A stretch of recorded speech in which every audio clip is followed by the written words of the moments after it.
Greetings, friend, and welcome to the Between the Covers podcast, where we are working every day to remove the self-limiting beliefs that are preventing us from being the heroes of our own stories. I am Marcus Spar, and I wanted to share a rather vulnerable story with you on this podcast. And this happened, I guess it was towards the end of winter this year. Wow, it was that long ago. The premise of this episode is that our stories are not just our own. And I hope this example will make more sense about what I'm trying to say here. Back in, I think it was late February of this year, my wife Libby and I went to Leavenworth here in Washington State. And it was the first time that I can ever recall going. It is a beautiful, beautiful place to visit in the mountains over here. And there was still a lot of snow on the ground. Thankfully, the roads were very clear. And we went to Leavenworth at the suggestion of two of our friends, Katie and Brandon, in our Dungeons and Dragons group. And it was a great time, mostly. There are a ton of shops, a lot of places to visit, a lot of places to just look around, good places to get food, and we spent the day just walking around town, visiting shops, looking around. We did find some stuff to purchase while we were there, and it was a great time for us to just get out of the house, go visit someplace, just have a day trip. We are such homebodies that driving like 3 hours to get somewhere is about as far as we typically go if we're going on a trip. What happened was we were looking for a place to go have lunch. And we had walked from one end of this long thoroughfare to another and found, this place is designed for tourists. Most of the restaurants had menus on the outside for people to peruse, and probably a good deal of that came about because of COVID back in 2020. And while we are looking around, I was looking at this one menu. Libby's standing there. We're kind of looking to see if this is a place that we want to go. And there was this nice couple that were sitting in the outside dining area of this restaurant that we were considering. And they had a young son who was just doing what young boys do that have a lot of energy. And he was just running around. Didn't want to just sit still. At one point, he actually leaves the fenced-in area of this outside dining and ends up kind of coming towards us and then turns around and goes back. And I hear this son's mother, absolutely well-intentioned, warning her son, hey, you need to get back here and stay with me and your father. And he's like, well, why? And she makes a quick glance towards me and then looks at her son and says, well, what if that man kidnaps you? And that really struck me. For those of you who are only listening and are not watching the video portion of this podcast, oh gosh, how do I say this? I guess the best way to say it is that my standard, just the look that I have, is, well, can come across as a little aggressive. I'm not much for smiling, I guess, unless I'm like really laughing. I just, with a lot of what's happened in my life, it's like I fully expect that when I get into probably my late 50s or mid 50s into my 60s or something, I'm going to have what they call bulldog cheeks because I'm already getting the creases here between my nose and my lips. And my cheeks are just going to sag because most of the time the muscles in my face are supporting more of a straight or maybe even a frown.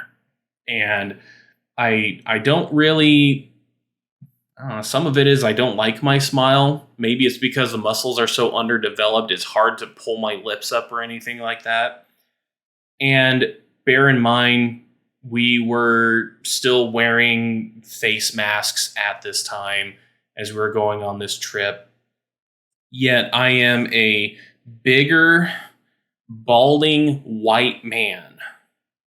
And I was absolutely profiled as a kidnapper or a predator towards children by this child's mother. And that really hit me. That really hit me hard. And we didn't stay around there for too much longer before turning around and going somewhere else because clearly I wasn't welcome there. Just, I don't know why I thought that.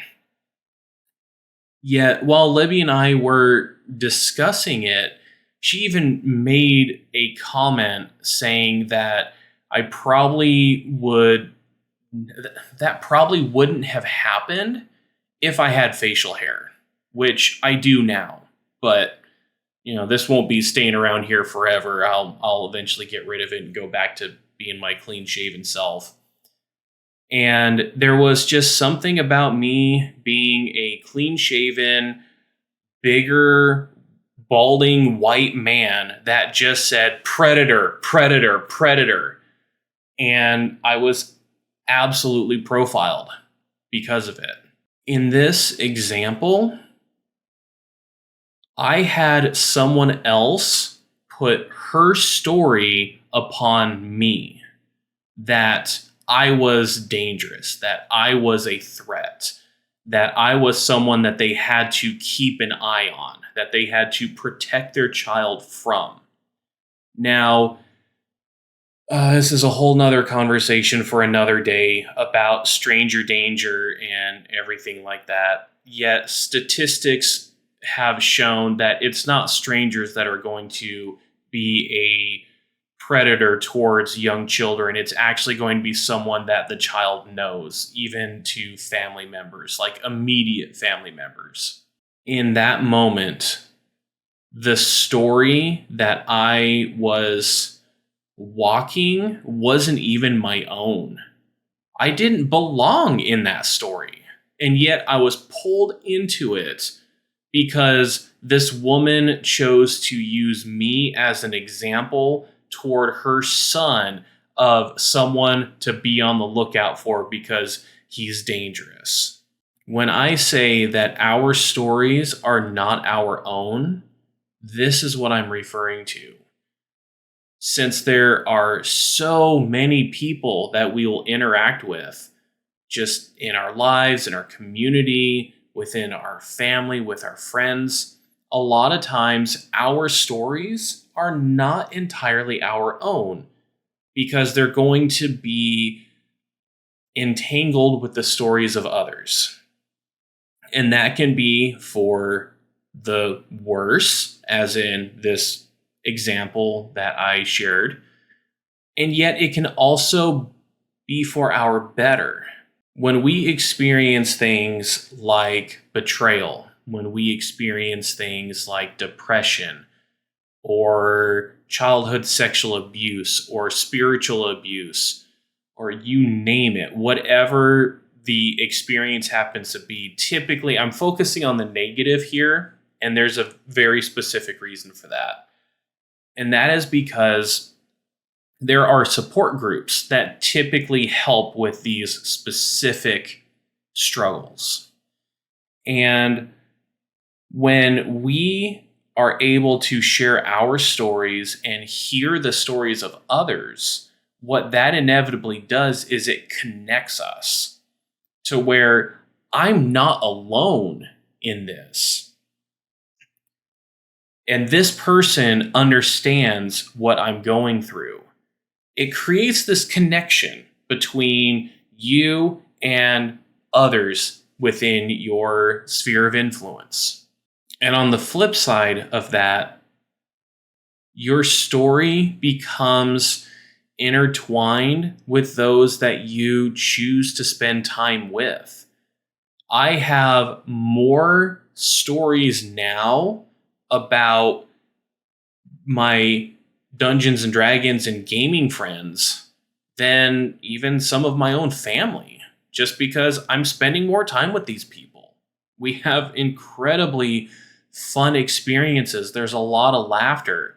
Last night, Libby and I were playing Stardew Valley with two of these friends, and I just made a comment where it's like, I don't even know how I made it in life without having them in it. They have had that much of an impact on my mental health, on me as a person, and I know that I've had some good influences on them too. And our stories have become entangled. There are now pages of my story that cannot be complete without having these people on them, without having their names and their actions as a part of my story. So for our betterment and also for the worse at the same time, our stories are not always going to be our own, because others will put their own prejudices, their own fears, their own anxieties into our stories to justify some of the decisions that they're making. Oh, that sounds kind of harsh. As I was saying that, it sounds harsh. And yet, I'm pretty certain that if you think about your own experiences, you can likely come up with examples, maybe even similar, or just your own observations of how others took their own assumptions and put them on you in order to craft a story about you that wasn't true. Or maybe it was, and it was true for a time. And yet we change. We change for better and for worse. Hopefully we're changing more for better than we are for worse. I feel like there is a thread that is showing up in these last couple of podcasts that I've been recording here. Maybe this is just something that's really big on my mind right now. And that is the importance of who's influencing us. Now, I was upset. I was upset when this woman profiled me as some kind of child predator, when I was just looking for a place to eat. And I was just wanting to spend the day with my family.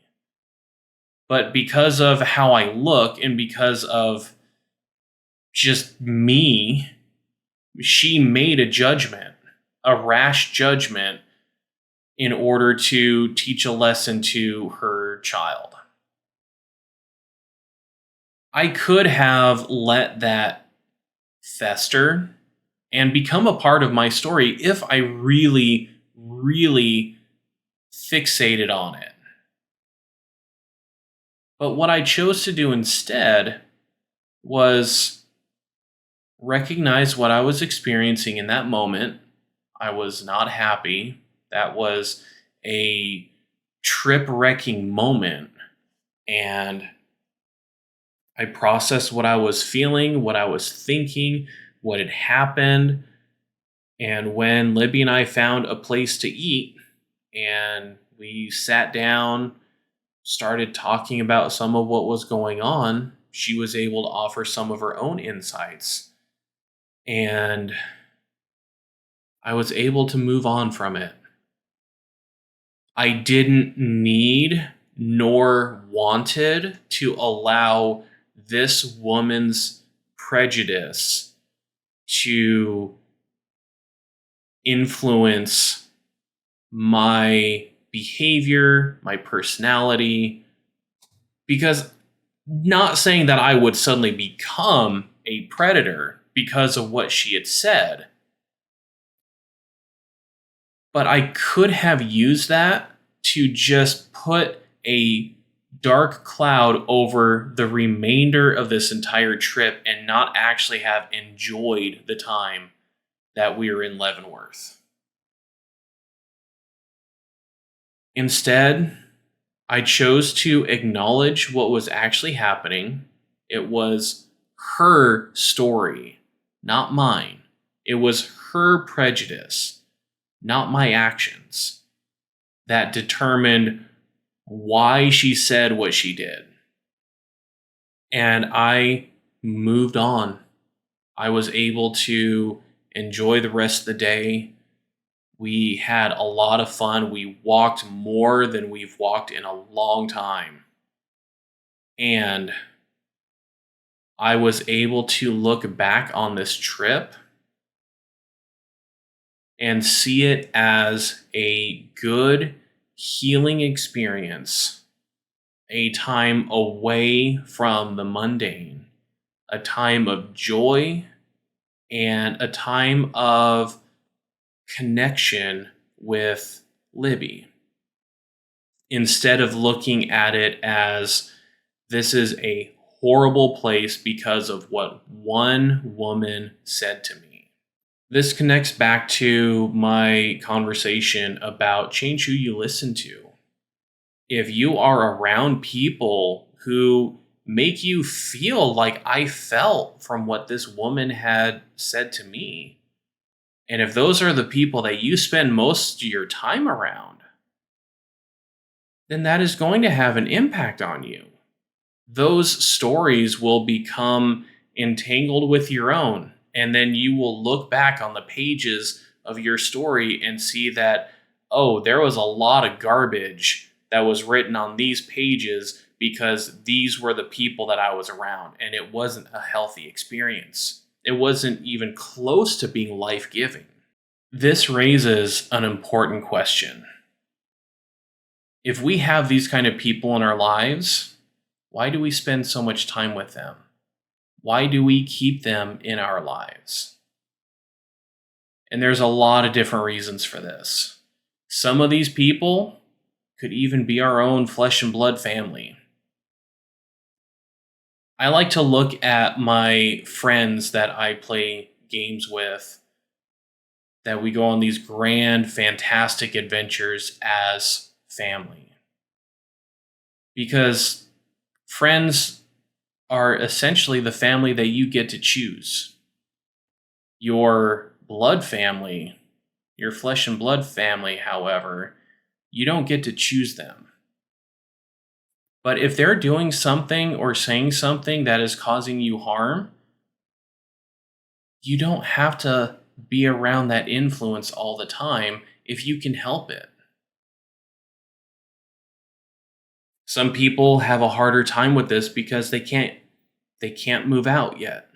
They don't have the financial means or even the opportunity to be able to move out of their parents' place. I ran into that. I was away for my last 2 years of college, and I was living by myself. And by the time I graduated, I had to move back into my mom's place because I didn't have a job. I couldn't find a job that I could support myself with, and I needed somewhere to go. And so I moved back in with family. Some people are in that situation. Maybe that's similar to yours.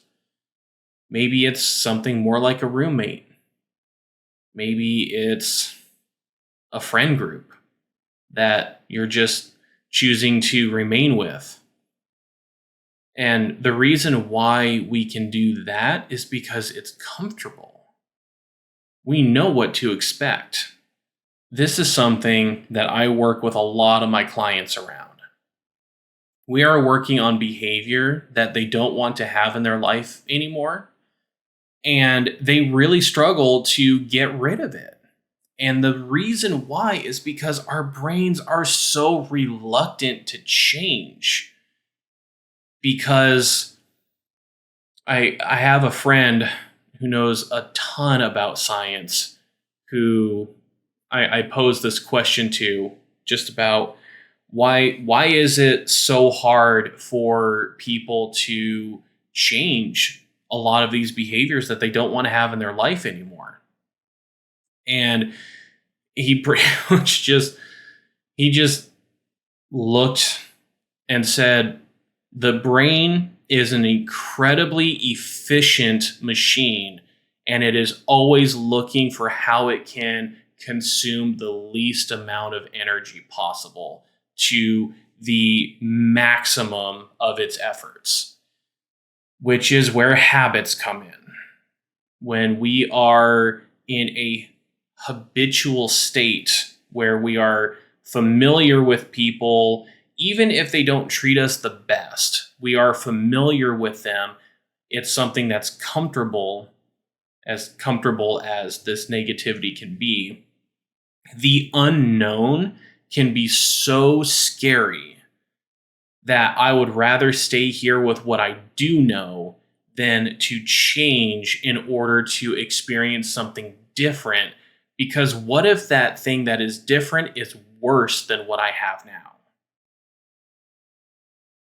And it is a difficult thing to navigate with our minds, because the habits that have been formed are oftentimes so ingrained that our minds are like, no, I don't want to change this, because that means I'm going to have to exert more energy and effort, which means I'm not going to be as efficient. No, thank you. We're going with what's established. There's oftentimes a lot of things that are working against us when we're trying to do this work of being the heroes of our own stories. It can be environment, it can be maladaptive coping mechanisms, it can be habitual negative thought patterns and beliefs that are just coming in and dictating what we do and what we say. It's hard. It is really hard. And some of this stuff isn't even our own. It's someone else putting it into our story.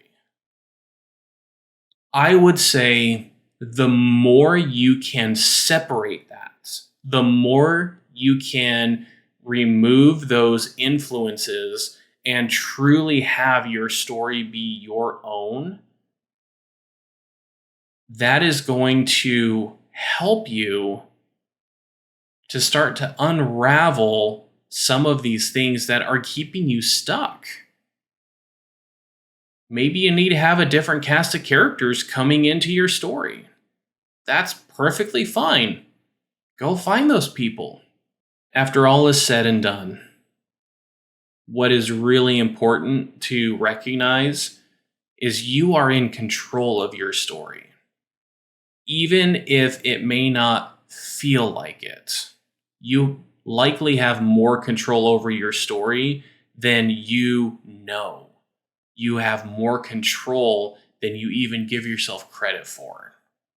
If you can remove some of these unhelpful influences on your story so that you can be the protagonist in your story and not have someone else dictate what you say and do, then take those chances.